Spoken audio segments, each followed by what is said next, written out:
I was tired of playing Geometry Dash, so I decided to make this map.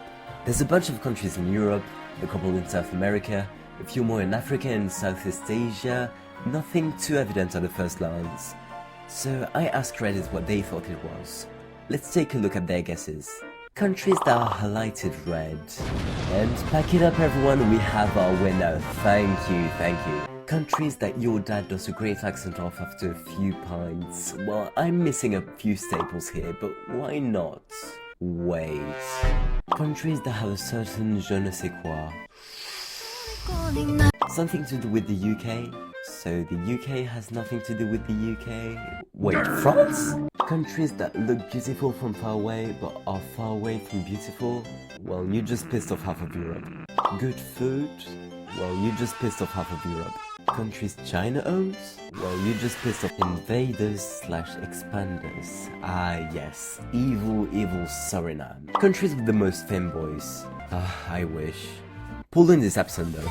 Countries which have threatened to bomb my third niece, where the OP wants to shit in the future. Countries that I have illegitimate children in.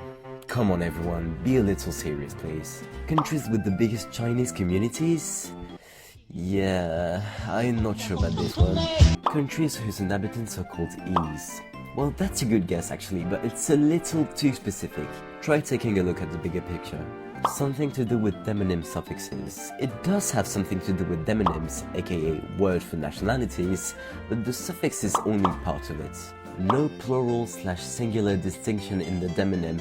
No, on the contrary, they do change here, which is pretty unusual and only happens to a couple of other countries in addition to these actually. Specifically, there's something these demonyms can't do that others can. And if you still haven't guessed, you can pause and try to think about it. Demonyms that end in man or person in singular, and that is correct.